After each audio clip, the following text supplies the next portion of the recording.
The Urban Dictionary defines Matthew as a sexy guy that liked the women and has a nice toothbrush.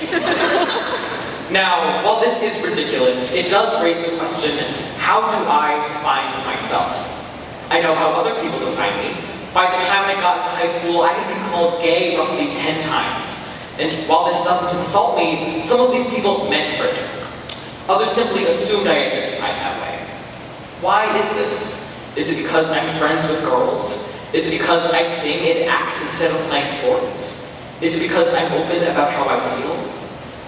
And I spent a very long time asking myself these questions and feeling extremely self-conscious until I realized that the issue wasn't my personality, but the judgment of my peers. What happened to me is representative of an issue known as toxic masculinity. As a man in modern society, I have felt pressure to conform to certain masculine norms. And while this pressure often goes unnoticed, its effects are extremely harmful. Men should have the freedom to feel comfortable as who they naturally are, and through describing the problem of toxic masculinity, what its effects are, and where to go from here, I hope we can all have a clear idea of the changes that need to be made. First of all, toxic masculinity is what makes guys feel like they need to be a manly man. A manly man doesn't show emotion, he doesn't befriend women, and he doesn't enjoy certain activities that have been dubbed gay or feminine. We see these values in phrases like, be a man and man up. And as a male who doesn't really follow any of these standards, I have a significant disadvantage in this hyper-masculine world. According to the Pew Research Center in December 2016, people believe that in today's society, it's more important for a man to be macho than it is for a girl to be girly. Feminism has allowed women to break free of these gender roles, whether joining the male-dominated STEM fields or running for political office. But men are still not encouraged to pursue traditionally female jobs, such as nurse or stay-at-home parent. The fact that occupations are often gendered proves that toxic masculinity is not a separate issue from that of feminism. It is very much part of the issue. Only with this mindset can we progress towards a truly equal world. And while the issue of toxic masculinity is relatively unknown, its effects are numerous and extremely serious. Right now, sexual assault is at the forefront of the media. Men in positions of authority are abusing their power and treating those below them without any form of respect. The Huffington Post attributes this atrocity to the normalization of the aggressive, violent, and sexually powerful man.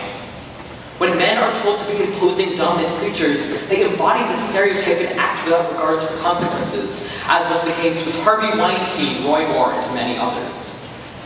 Other effects of toxic masculinity stem from the fear of being feminine, driving men to make some poor choices.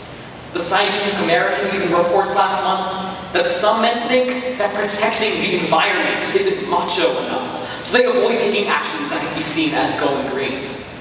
As a result, scientists are urging companies to become more men-environmentally friendly, using more masculine fonts, colors, words, and images in their ad campaigns. What this means, I have no idea. I mean, what is a masculine font? Helvetica Bold? And where does Comic Sans fall in the gender identity spectrum?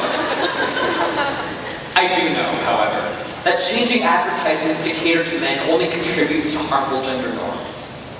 But perhaps the most serious effect of toxic masculinity is the enormous mental health crisis that has come about because of it. When men are confronted with the ideal of the stoic, uncomplaining male, they choose to hide their feelings rather than to deal with them. This is why the Christian Science Monitor finds that men who conform strictly to gender norms are more likely to suffer from mental health issues. In fact, men have perpetrated 97% of school shootings in the past 20 years, and I would argue this is directly due to toxic masculinity and the effect it has on mental health. And The Guardian continues that suicide has become the #1 cause of death for British men from ages 20 to 50. Ultimately, the Christian Science Monitor concludes that this underscores the idea that sexism is not merely a social injustice, but may have a detrimental effect on the mental health of those who embrace gender roles. And while this issue is far from being solved, there are some signs for a hopeful future. One example is actor Justin Baldoni, who spoke out in his recent TED Talk and subsequent television show about how men should not be confined by society's assigned roles, and how there isn't one way to be a man. And Baldoni's campaign is vital, because right now, public misinformation about toxic masculinity has led to misguided and destructive backlash. One such example is conservative activist Ben Shapiro's article in the National Review entitled "The Toxic Masculinity Smear," where he attacks what he perceives to be the liberal emasculation of men. What he doesn't understand, however, is that those who oppose toxic masculinity aren't trying to feminize men, but instead are allowing them to express their gender however they choose.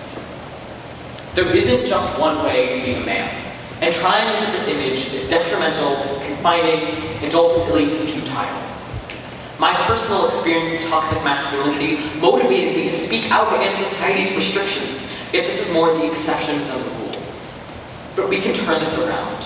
Through empathetic actions and words, we can create a world where no one feels obligated to man up. And finally, to answer my initial question of how to define myself, I define my masculinity. I won't